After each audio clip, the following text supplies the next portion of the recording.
وعلى هذه النية بابتغاء مرضات الله وعلى كل نية صالحة إلى حضرة النبي محمد صلى الله عليه وسلم وعلى آله وأزواجه وأولاده وذريته رضوان الله تعالى عليهم أجمعين واحشرنا معهم برحمتك يا أرحم الراحمين. الفاتحة. بسم الله الرحمن الرحيم. الحمد لله رب العالمين الرحمن الرحيم مالك يوم الدين إياك نعبد وإياك نستعين اهدنا الصراط المستقيم صراط الذين أنعمت عليهم غير المغضوب عليهم ولا الضالين. Assalamualaikum warahmatullahi wabarakatuh. Bismillah, alhamdulillah. Bismillahi ma sya'allahu la quwwata illa billah. Bismillahi ma sya'allahu al-khairu kulluhu biyadillah. Bismillahi ma sya'allahu kullun ni'matin minallah. Bismillahi ma sya'allahu la yasrifu su'a illallah. Ashhadu an la ilaha illallah wahdahu la syarika lah. Wa ashhadu anna sayyidana wa nabiyyana Muhammadan abduhu wa rasuluhu sahibul haudi wasyafa'ah. Allahumma salli wa sallim wa barik ala hadha an-nabiyil karim wa ala alihi wa ashabihi wa tabi'ina lahum ajma'in. أما بعد فقد قال الله تعالى في كتابه الكريم وهو أصدق القائلين أعوذ بالله من الشيطان الرجيم بسم الله الرحمن الرحيم لقد خلقنا الإنسان في كبد. الآية صدق الله العظيم وصدق رسوله النبي الكريم ونحن على ذلك من الشاهدين wasyakirin walhamdulillahi rabbil alamin.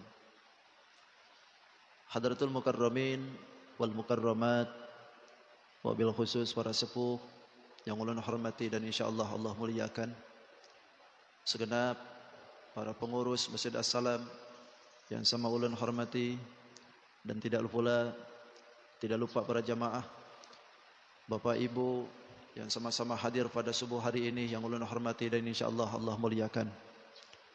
Alhamdulillah, kita patut bersyukur kepada Allah Subhanahu wa taala. Di subuh ini kembali kita diberikan kesempatan oleh Allah guna diringankan kaki, diberikan kesempatan kesehatan, diberikan luang waktu guna bisa melaksanakan perintahan Allah berupa salat subuh dengan berjamaah. Mudah-mudahan dengan adanya kita istiqomah, mulazamah, terus-menerus melaksanakan kewajiban baik yang wajib, yang sunnah, infak dan sebagainya senantiasa diterima dan diridai oleh Allah Subhanahu wa taala. Yang kedua, salawat dan salam tidak hentinya semoga dibarwahkan kepada junjungan alam Sayyidul Mustafa wal Murtada habibana wa syafi'ina wa qurrati a'yunina Sayyidina Muhammadin sallallahu alaihi wasallam.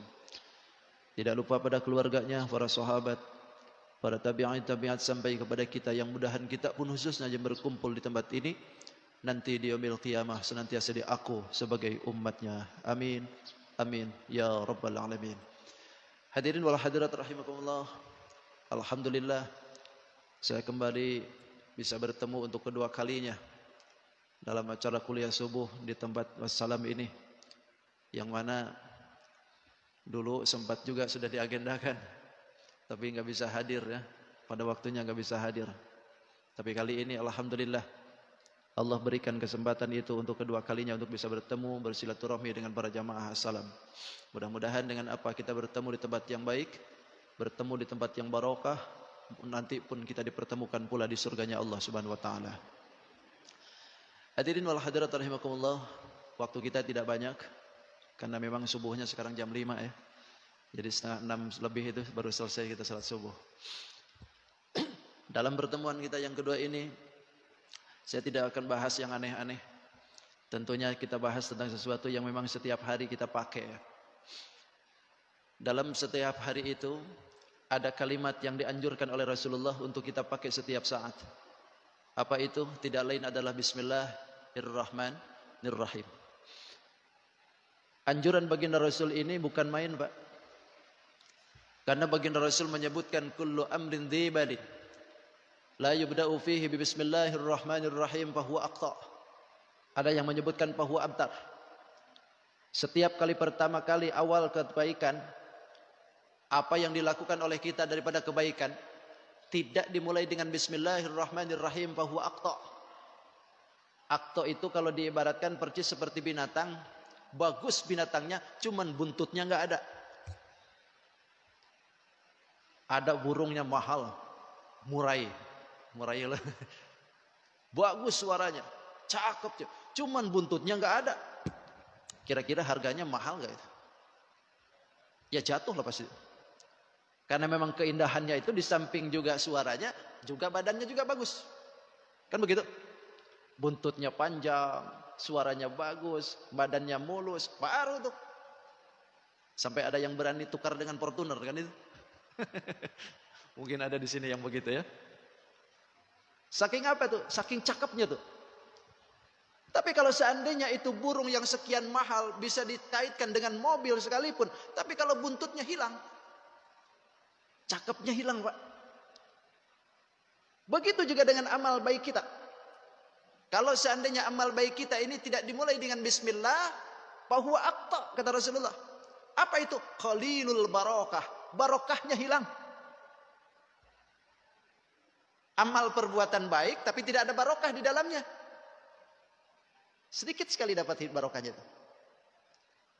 Makanya mulailah segala sesuatu itu dengan bismillahirrahmanirrahim.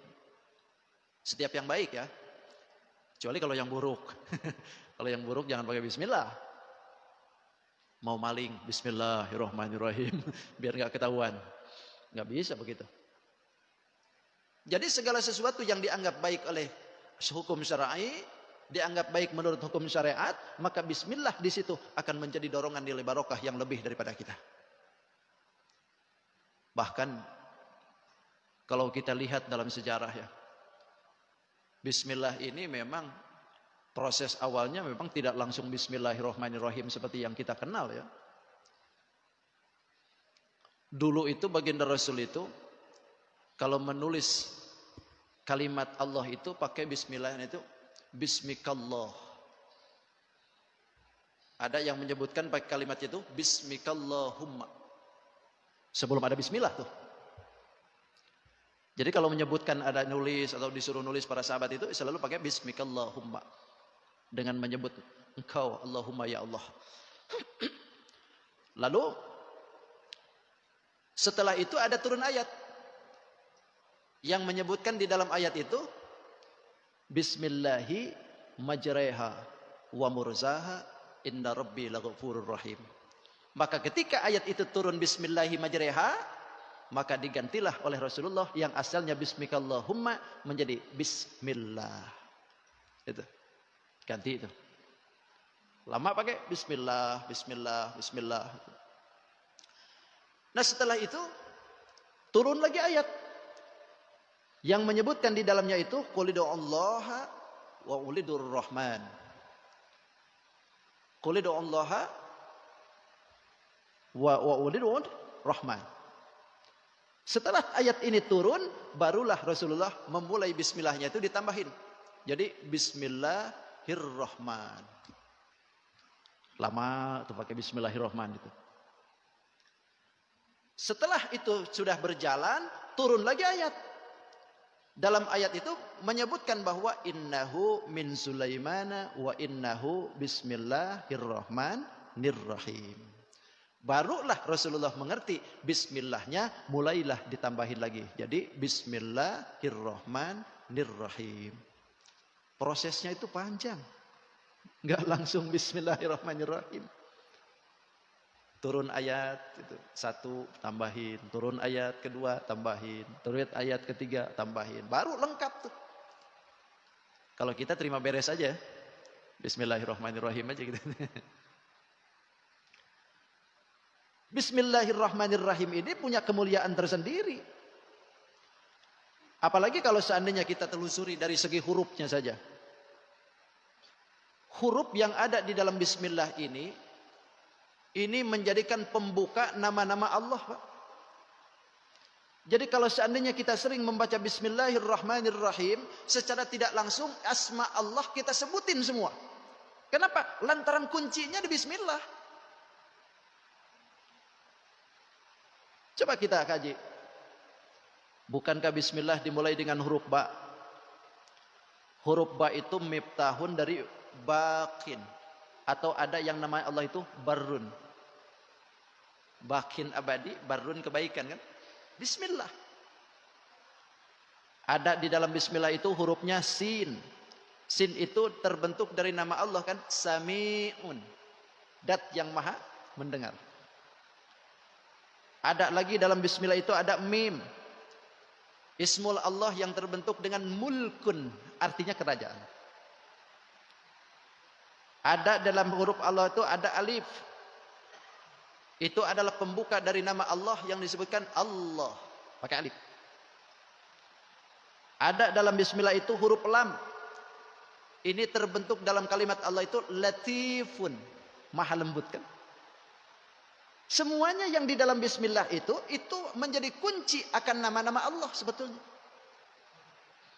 Makanya jangan heran kalau ada ulama yang ketika ngucapin Bismillah saja manjurnya minta ampun. Hebatnya minta ampun. Bahkan ada seorang ulama dulu di Irak. Ini ulama dulunya itu belum begitu dikenali orang. Bahkan terkenalnya ini ulama itu seorang pemabuk, tukang hura-hura, tukang ngadain pesta-pesta. Ini ulama itu tidak langsung jadi ulama gede nih. Suatu ketika dalam hikayatnya itu, ini ulama meninggalnya tahun 227 Hijriah. Berarti masih kalibernya kurun Imam Hanafi. Kaliber Imam Hanafi. Ini ulama itu kalau seandainya dia itu hidupnya selalu bergelimbangan harta memang. Tapi bergelimbangan hartanya ini tidak dipakai untuk kebaikan. Dia pakai pesta-pesta, dia pakai murah-hura, dia pakai mabuk-mabukan, pakai wanita. Pokoknya hidupnya itu karang kabut sudah. Cuman suatu ketika dia habis jalan dari pesta, pulang mau ke rumah barangkali. Di jalan melihat tulisan Bismillahirrahmanirrahim di kertas. Ada tulisan Bismillahirrahmanirrahim di kertas. Lalu beliau ambil itu tulisan Bismillah yang di kertas tadi, lalu dilipatinya. Setelah dilipat dia beli minyak wangi, lalu diwangiin tuh minyak. Bismillah tadi di minyak wangiin, ditaruh di tempat yang baik. Bismillah tulisan tadi diminyakin tuh, sampai jadi wangi, ditaruh di tempat yang bagus. Jangan sampai keinjak kata dia. Lama kelamaan ada seorang ulama besar, orang soleh, yang ada di sekitar situ bermimpi bahwa dalam mimpinya itu beliau disuruh datangin orang yang tadi, lalu katakan kepada orang yang tadi, engkau telah mewangikan namaku, maka aku pun akan mewangikan namamu. Engkau telah memuliakan namaku, maka aku pun akan memuliakan namamu. Engkau telah mensucikan namaku, maka aku pun akan mensucikan namamu. Dan engkau telah memberikan kepada orang lain akan sesuatu yang bermaslahat, maka aku pun akan mengampuni engkau dengan sesuatu yang maslahat. Ini orang soleh bingung. Siapa nih orang? Sampai aku disuruh untuk menyampaikan itu. Dan itu berulang beberapa kali. Tidak sekali gitu. Terus tiap malam kadang-kadang datang nih lagi itu mimpi. Disuruh disampaikan kalimat itu. Dengan tidak panjang pikir lagi dia berangkatlah. Dicari itu orang itu. Siapa namanya itu? Tidak lain pemabuk tadi itu namanya Bashar Al-Hafi. Kenapa disebut Bashar Al-Hafi? Al-Hafi itu orang yang tidak bersandal. Karena memang kemana-mana tidak mau pakai sandal. Selalu kalau bahasa Sunda itu nyeker ya. Kalau bahasa Banjarnya apa tuh? Kada pakai sandal. Hah? Nyeker juga kan? Oh nyeker sama ya. Hampir sama dengan Sunda dengan Banjar itu kadang-kadang ada kemiripan. Orang sakit kalau Banjar garang. Kalau orang Sunda gering. Gering. Ini juga sama, nggak pakai sandal di Sunda itu nyeker. Orang Banjar juga sama nyeker. Maka disebutlah terkenal Al-Hafi. Itu Bashar Al-Hafi lebih terkenal dirinya itu Al-Hafinya. Diberikan kemuliaan Bashar Al-Hafi oleh Allah itu. Namanya harum kemana-mana. Padahal asalnya ia orang pemabuk. Datanglah orang yang soleh tadi ke dia. Wahai Fulan, apa yang engkau lakukan sehingga aku ini datang bermimpi kali-kali? Sudah beberapa kali didatangin orang bermimpi bahwa di dalam mimpi itu aku menyuruh katakan ini. Dikatain itu yang tadi itu. Terus dikatain. Langsung berpikir nih Bashar Al-Hafi. Dalam pikiran Al-Hafi, Allah, saatnya ini Allah telah memanggil aku, katanya. Bashar Al-Hafi ngomong begitu. Allah telah memanggil aku. Rupanya ini orang Bashar Al-Hafi, walaupun ini bergelimpangan pesta, kadang-kadang suka mabuk-mabukan, ternyata dalam dirinya Pak, ada keajaiban yang luar biasa yang diberikan oleh Allah kepada beliau. Lantaran pertama kalinya adalah pembukanya Bismillah dimuliakan oleh beliau. Sampai pada akhirnya dia tinggalkan pesta-pesta. Dia tinggalkan mabuk-mabukan. Dia tinggalkan hura-hura. Dia berjalan kemana-mana tanpa pakai sandal. Lantaran hidupnya mengabdikan diri dalam ilmu kesufian. Sampai dirinya itu disucikan oleh Allah. Sampai terkenal. Bahkan ulama-ulama pun mengambil pendapat beliau. Imamuna Al-Ghazali mengutip kalimat-kalimat beliau di dalam kitab Ihya. Lantaran apa? Lantaran kesucian dirinya dengan hadirat Allah Subhanahu wa taala. Dimulai dengan apa? Bismillah. Dimulainya itu dengan bismillah. Memuliakan kalimat bismillahirrahmanirrahim. Baru memuliakannya aja. Tercecer bismillah gitu. Mungkin dalam undangan barangkali ya ditulis bismillah. Tercecer di sampah gitu. Jadi kalau misalkan hal seperti itu tuh ya, lebih baik jangan pakai Arabnya ya. Sebab kalau tercecer itu ya kita tidak bisa memuliakan kan. Apalagi Pak kalau pakai ayat Quran. Kalau sekarang ini alhamdulillah kelihatannya sudah banyak fatwa-fatwa yang tidak memperkenankan ya. Jadi undangan tuh nggak pakai ayat Quran kalau sekarang. Tapi artinya aja kadang-kadang. Tapi kalau dulu itu kadang-kadang bismillahnya lengkap, ayat Qurannya lengkap.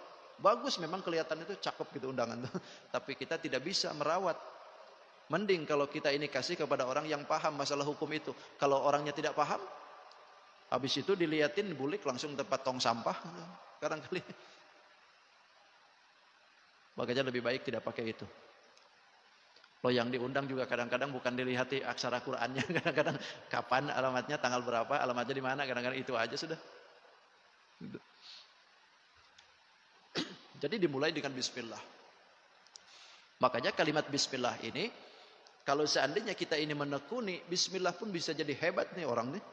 Dengan bismillah tuh. Bisa jadi hebat. Bahkan saya punya guru dulu. Namanya itu Kiai Haji Opo.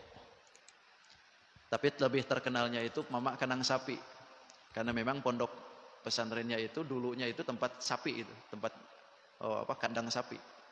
Lalu diwakafkan ke pesantren, lalu dibangun pondok pesantren. Jadi terkenalnya itu Mamak Kanang Sapi. Padahal aslinya Mamak Kiai Haji Opo. Suatu ketika ada orang dari Bandung datang ke situ minta doa. Minta doa. Kata beliau, bawa air gak? Bawa Pak Kiai, sini. Dibuka tutupnya. Lalu beliau baca Bismillahirrahmanirrahim. Ditiupin. Nih, bawa aja. Begitu sudah di jalan, kan kalau dulu itu belum ada jalan raya, masih pesawahan. Kalau ke pondok kami itu masih pesawahan dulu. Kalau sekarang jalan raya, mobil. Nah dia jalan tuh di sawah tuh. Sambil jalan berpikir, kata dia, aku ini jauh-jauh dari Bandung ke Cianjur cuman bismillah doang. Di Bandung juga banyak katanya bismillah. Dibukanya, dibuangnya nih air ke sawah. Dibuangnya saking tidak percaya. Tapi apa yang terjadi? Ketika air itu dibuang ke tanah sawah, itu makhluk-makhluk yang ada di sawah mendadak keluar, mengerumuni air itu. Keluar semua.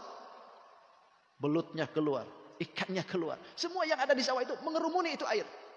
Heran dia. Ada apa dengan air ini? Kok bisa begitu? Berpikir akhirnya dia, oh Ini air bukan sembarang air berarti. Salah saya nih. Balik lagi dia. Balik lagi sambil nangis. Kemudian minta maaf dengan apa yang dia lakukan. Dan dia ceritain apa yang terjadi ketika itu. Kata dia, Mama mohon maaf saya ini minta ajar bismillah lagi lah. Sekaligus saya ini mau nanti minta ijazah bismillah katanya. Saya mau pulang dulu ke Bandung. Nanti kalau sudah selesai urusan saya mau balik lagi ke sini. Mau ijazah bismillah. Kata Mama monggo silahkan. Saya tunggu. Dia pulang dulu ke Bandung, 2 minggu kemudian datang lagi. Pengen ijazah bismillah. Kata Mama, monggo saya bismillah ijazahkan. Karena memang saya juga tidak semua orang yang minta bismillah saya kasih. Kata. Kalau boleh tahu Mama, bismillahnya itu dipuasain enggak? Ya kalau mau puasa ya puasa. Kata. Berapa lama saya harus bismillah puasa? Ya kalau Mama dulu sih 40 hari. 40 hari, saya sanggup katanya. Terus bisanya Mama bismillah doang gara-gara seperti itu bismillahnya berapa Mama? Tidak banyak katanya. Berapa? Cuman 12.000. 12.000? Iya. Itu setiap kali berzikir? Enggak. Tiap 5 waktu. Tiap 5 waktu habis sholat 12.000 bismillah. Sudah berapa lama Mama begitu? Dari mulai ijazah sampai sekarang itu sudah 35 tahun. Coba. Sudah 35 tahun kali 12.000 kalikan 5 waktu.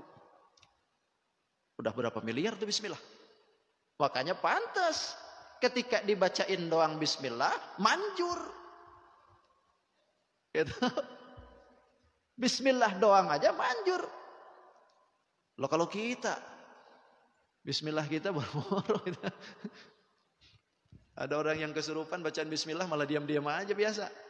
Malah bukan bismillah aja, pakai ayat kursi, malah ngikutin dia pakai ayat kursi juga.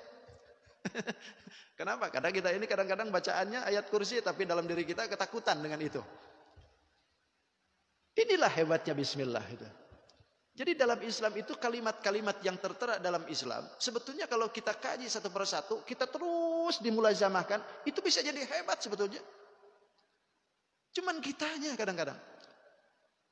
Bahkan orang tua dulu itu tidak paseh-paseh amat katanya itu bismillah itu. Kalau anak-anak sekarang kan bismillah, bis. Kalau sekarang tuh begitu kan. Bismillahirrahmanirrahim. Paseh kalau sekarang tuh. Tapi manjlepnya ini hilang gitu. Tapi kalau orang tua dulu itu enggak sepaseh anak kita sekarang. Bahkan kayak saya bilang orang tua dulu itu kadang-kadang menyebutnya bismillahirrahmanirrahim. Bukan nirrahmanirrahim lagi, nirakim gitu. Tapi lihatlah, walaupun kalimatnya seperti itu, tapi orang tua dulu hebat saktinya luar biasa. Bahkan dulu di Tasikmalaya, ada saya punya kawan itu dari pondok. Dia ini senangnya tuh bismillah aja Pak. Bismillah. Suatu ketika diuji oleh Allah Subhanahu wa taala manjat pohon kelapa paling tinggi dia. Disuruh manjat untuk menjatuhkan kelapa-kelapanya yang sudah tua. Tiba-tiba ketika di atas itu ranting yang dia pijak itu patah. Jatuh Pak. Tapi hebatnya ketika sudah menginjak tanah, habis itu naik lagi ke atas dia. Coba kayak mantul di balon gitu. Di sana lagi tuh. Orang hebat luar biasa nih. Apa yang dia ingat ketika jatuh? Tidak lain bismillahirrahmanirrahim. Ketika ditanya sudah, sampai ini baca apa sih tadi? Bismillah aja kata. Begitu sudah jatuh, ingat dengan bismillah. Jatuh, bismillahirrahmanirrahim. Balik lagi ke atas. Kalau kita macam begitu, remuk. Jatuh, baru-baru ingat bismillah gitu. Itu bagian keistimewaan dalam bismillah. Makanya bismillah itu jangan dianggap remeh. Bahkan Al-Arif Billah itu menyebutkan bahwa kalimatul bismillah itu bisa menjadi perisai kita dari siksa neraka. Bismillah itu. Kenapa beliau itu mengatakan demikian? Sebab huruf bismillah itu kan berapa? Ada yang pernah ngitung enggak? Enggak pernah ngitung kan? Huruf bismillah itu kan 19. 19 huruf bismillah itu. Sedangkan di dalam Al-Quran Allah menyebutkan penjaga neraka itu pun juga 19. Tis'a asyar. 19. Maka kata ulama, setiap kali orang membaca bismillahirrahmanirrahim, maka berarti satu huruf demi satu hurufnya dalam bismillah akan menjadi perisai daripada penjaga neraka tadi. Bismillah. Jam 6, 11 menit. Berarti sudah lewat 1 menit. Udah, selesai. Jatahnya jam 6 sampai 10 tadi. Hah? Oh, 30. Itu hebatnya masalah seperti itu ya. Jadi memang orang-orang dulu itu kalau mengguliti satu amalan itu kadang-kadang nggak banyak-banyak gitu. Nggak banyak-banyak. Beda halnya dengan orang-orang sekarang. Kalau orang-orang sekarang itu kan kalau amalan itu banyak sekali itu. Panjang-panjang lagi itu. Kalau berdoa tuh, wah panjang itu. Sampai pegel ngangkat tangan tuh. Tapi kadang-kadang manjelepnya ini hilang gitu. Kalau orang tua dulu itu nggak terlalu panjang doanya, tapi jelep gitu. Apa yang didoain itu manjur gitu. Apa yang salah? Apakah doanya yang salah? Bukan doanya sebetulnya yang salah itu. Kitanya. Kadang-kadang kita ini ketika berdoa, apa yang didoain tidak paham. Yang kedua, kadang-kadang apa yang didoain dengan yang dilakukan beda. Kita minta selamat, tapi kitanya sendiri mencari jalan kecelakaan.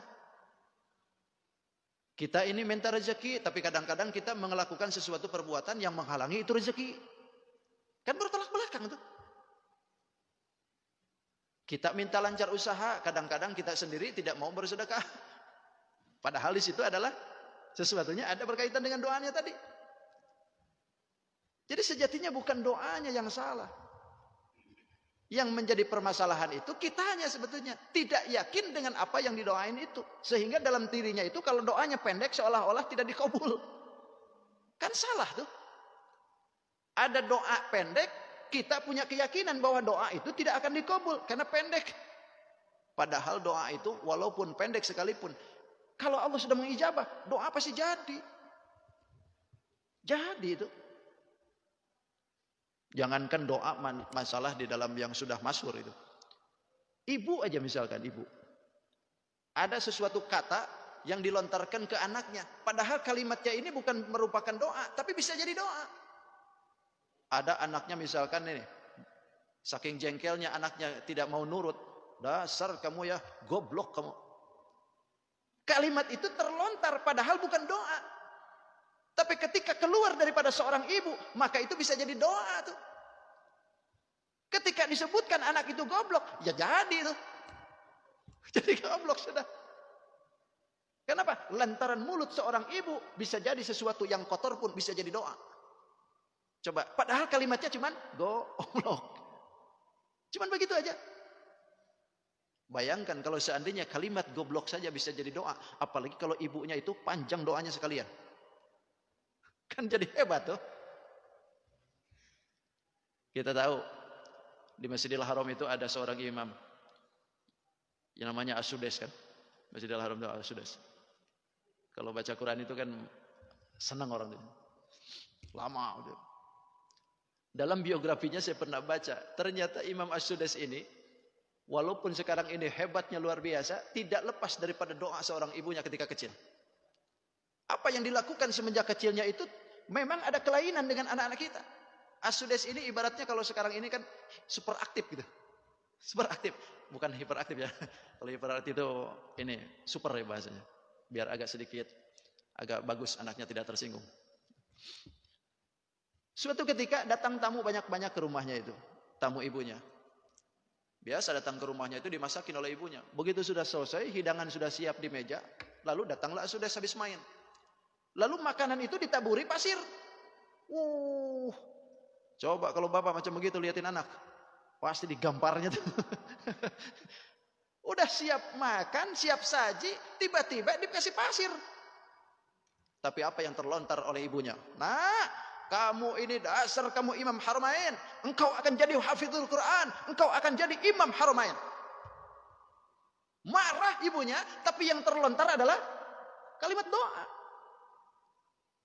Ternyata 20 tahun kemudian lontaran kemarahan ibu itu terwujud tuh. Sekarang jadi imam haramain.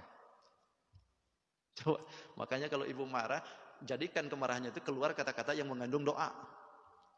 Biar jadi dah gitu. Ada anak kita nih menjengkelkan. Nah, kamu mudah-mudahan jadi pendangti, nanti jadi menteri kamu. Sekalian aja jadi menteri. Atau bila perlu, nah kamu nih menjengkelkan ibu. Mudah-mudahan engkau jadi presiden. Gantikan Jokowi. Oh, hebat luar biasa. Siapa tahu nanti 30 tahun kemudian jadi itu. Jadi lontaran kalimat itu saja bisa jadi timbul doa. Apalagi doanya yang termasyhur dalam kalimat-kalimat yang dilontarkan oleh Rasulullah. Walaupun pendek, yakin jadi. Gitu. Tapi kalau nggak yakin, walaupun panjang setengah jam, tetap aja nggak bakalan itu. Termasuk Bismillah. Itu. Bismillah ini kalimat yang diberikan oleh Allah Subhanahu wa taala yang ketika kita meyakini akan keberadaan bismillah itu, maka insya Allah kemuliaannya pun akan ada, karomahnya pun akan ada. Adakah karomah macam seperti itu? Ada dari bismillah itu.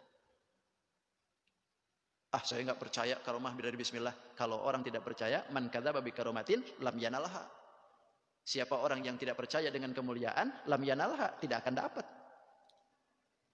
Tidak akan dapat kemuliaan itu. Sekarang kemuliaan ada di bismillah. Tidak percaya kemuliaan itu ada dalam bismillah. Enggak bakalan dapat sampai kapanpun. Karena kalau pengen dapat kemuliaan itu, coba dulu. Baru nanti mujarobat. Kalau sudah dicoba, baru tuh. Tapi kalau nggak pernah mencoba, nggak bakalan dapat. Nggak bakalan dapat ya. Bahkan dulu ada seorang wanita yang ketika hidupnya itu selalu berguliti dengan bismillah. Apa-apa tuh bismillah aja. Sementara punya suami, orangnya kurang ajar. Sampai jengkel dengan istrinya itu nyebutin bismillah. Mau masuk rumah, bismillah. Ngambil elap, bismillah. Ngambil sapu, bismillah. Masuk kamar, bismillah. Mau ngapain, bismillah. Mau nanak nasi, bismillah. Semuaan pakai bismillah. Jengkel suaminya. Ada ya yang sampai jengkel bismillah. Jengkel suaminya itu. Sampai suatu saat serta suaminya, aku ini jengkel tapi mau menceraikan gak ada jalan. Sudah begini aja, bikin trik katanya. Saya kasih uang, nanti disuruh disimpan. Nanti saya pergi. Nah setelah itu saya balik lagi, uangnya saya ambil diam-diam. Dikasihlah bismillah. Kasih uang ke perempuan yang banyak. Begitu dikasih, itu perempuan nerima itu uang. Bismillahirrahmanirrahim. Simpan dia baik-baik gitu. Kalau sampai ini uang hilang, akan saya beri sanksi kamu. Saya ceraikan kamu. Ditaruh itu bismillahirrahmanirrahim. Dia bawa ke kamar, dia buka lemari, bismillahirrahmanirrahim. Ditaruh itu uang, bismillahirrahmanirrahim. Ditutup itu lemari lagi, bismillahirrahmanirrahim. Dikunci itu lemari, bismillah. Ditinggalkan kuncinya, bismillah. Selalu pakai bismillah. Pergi suaminya. Tengah malam diam-diam datang ke rumahnya lagi tanpa sepengetahuan istri, diambil duitnya. Dibawa. Begitu sudah 2 hari datang lagi. Apa yang ditanyain pertama kali? Bukan bagaimana kabarmu nak? Bagaimana selama 2 hari, apa ada kekurangan? Nah, ini langsung duit tadi yang tadi tanyain. Mana duit yang kemarin? Ada.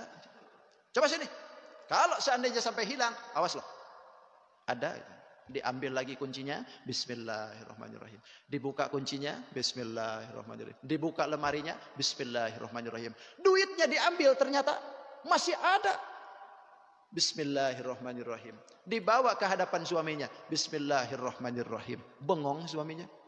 Loh, kok duit masih ada?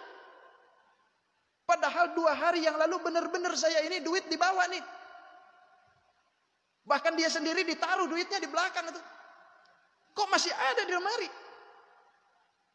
Mikir suaminya.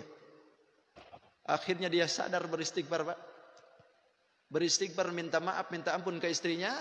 Karena selama ini sudah berbuat aniaya kepada istrinya. Lantaran jengkel dengan bismillah itu. Tapi apa yang terjadi? Akhirnya lantaran istrinya membiasakan bismillahirrahmanirrahim. Kebiasaan buruk seorang suami pun bisa diluluhkan dengan bismillah. Sadar diri, tobat ke Allah, dia balik jadi insaf gara-gara bismillah. Makanya bismillah itu kalau seandainya dibiasain hebat. Sampai bisa sadar diri orang tuh. Ya dah cukuplah. Itu untuk pemaparan. Ada yang mau tanyakan barangkali? Silahkan.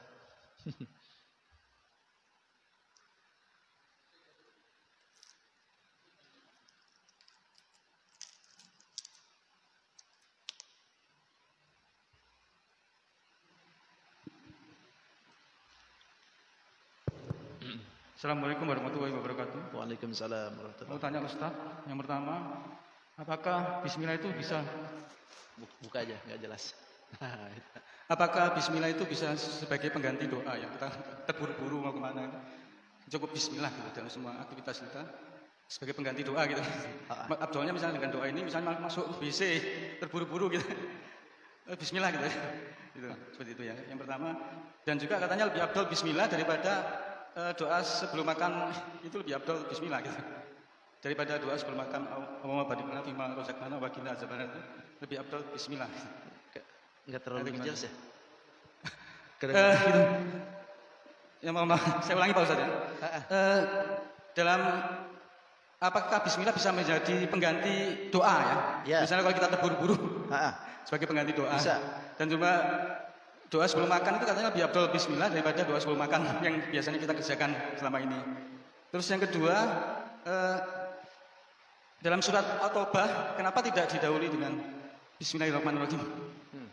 Dalam surat At-Taubah. Mungkin itu. Oke, siap. Apakah bisa dijadikan pengganti doa? Ya bisa, karena bismillah pun itu doa. Itu. Orang mau makan cukup bismillah, nggak pakai Allahumma barik lana pun jadi. Bahkan yang dianjurkan pun juga bismillahnya kan. Ketika orang tertinggal bismillah mau makan, nanti di tengah-tengah datangin bismillah. Tidak ingat di tengah-tengah, setelah selesai. Kan begitu? Itu berarti bismillah itu lebih nominan daripada Allahumma barik lananya.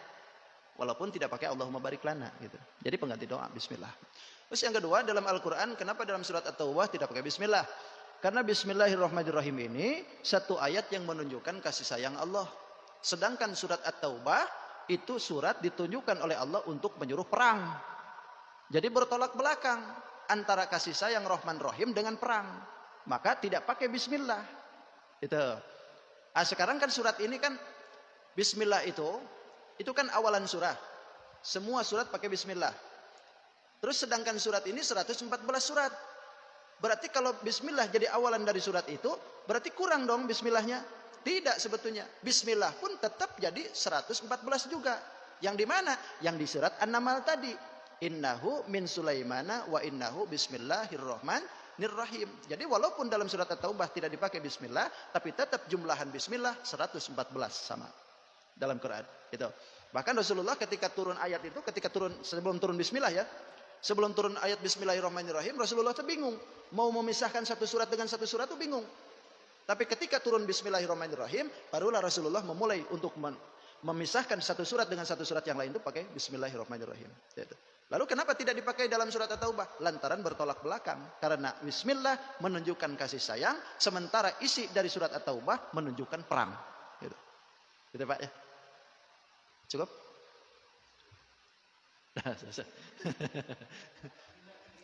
Bismillah ya. Kita bismillah. Mudah-mudahan apa yang disampaikan bermanfaat. Insyaallah kita ketemu lagi di lain hari dan kesempatan yang akan datang. Mohon maaf kehilapan dan kekurangan. Hadanallahu wa iyyakum ajma'in. Khudz ma safa wa dama qadar. Assalamualaikum warahmatullahi wabarakatuh. Ya. Kita bacain doa selamat untuk Bapak Tahir Majid ya.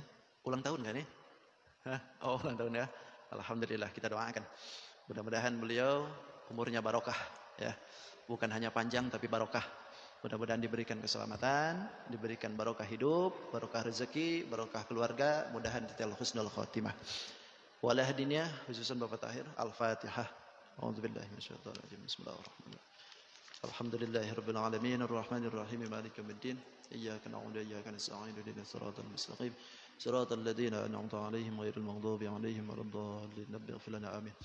Amin amin ya Allah ya rabbal alamin. Bismillahirrahmanirrahim. Wassalatu wassalamu ala asyrafil mursalin sayyidina wa maulana Muhammadil amin. Allahumma salli ala sayyidina Muhammad wa ala ali sayyidina Muhammad. Allahumma bihaqqil Fatihah wa sirril Fatihah wa bi karamatil Fatihah wa bi syafaatil Fatihah. Ya dafi'al bala ya Allah, ya dafi'al bala ya Rahman, ya dafi'al bala ya Rahim. Idfa'nal bala wal waba wal ghala wal qarana wa qitalal muqatilin wasyal sailin wal hasidin wa syarrul zalimin wal mautal والفجاه.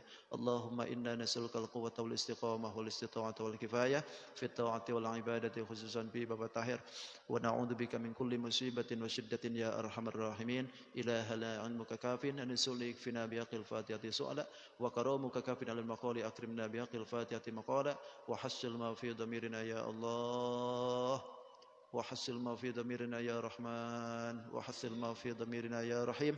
ربنا آتنا في الدنيا حسنة وفي الآخرة حسنة وقنا عذاب النار، بفضل سبحان ربك رب العزة عما يصفون، وسلام على المرسلين والحمد لله رب العالمين. تقبل الله منكم.